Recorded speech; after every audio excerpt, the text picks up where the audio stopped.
देशातील सर्वात लांब सागरी अटल सेतूचं आणि दिघा रेल्वे स्टेशनचं उद्घाटन पंतप्रधान मोदींच्या हस्ते होणार लोकार्पण।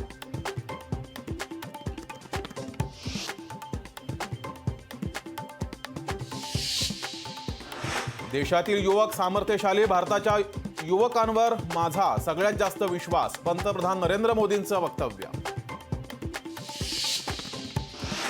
आज भारत जगाच्या टॉप 5 अर्थव्यवस्थेत, देशाची अर्थव्यवस्था 3 नंबरची बनवायची आहे, पंतप्रधान नरेंद्र मोदींचं वक्तव्य। राम मंदिर बनवण्याचं स्वप्न पंतप्रधान मोदींनी पूर्ण केलं, मोदी है तो मुमकिन है, मुख्यमंत्री शिंदेंकडून पंतप्रधानांचं कौतुक। पंतप्रधान मोदींना वेळ मिळाल्यावर निवडणुका जाहीर होतील तर रामाच्या नावानं किती काळ राजकारण करणार, संजय राऊतांचा हल्लाबोल। लोकशाही मराठी ऐका, पहा, जागरूक रहा।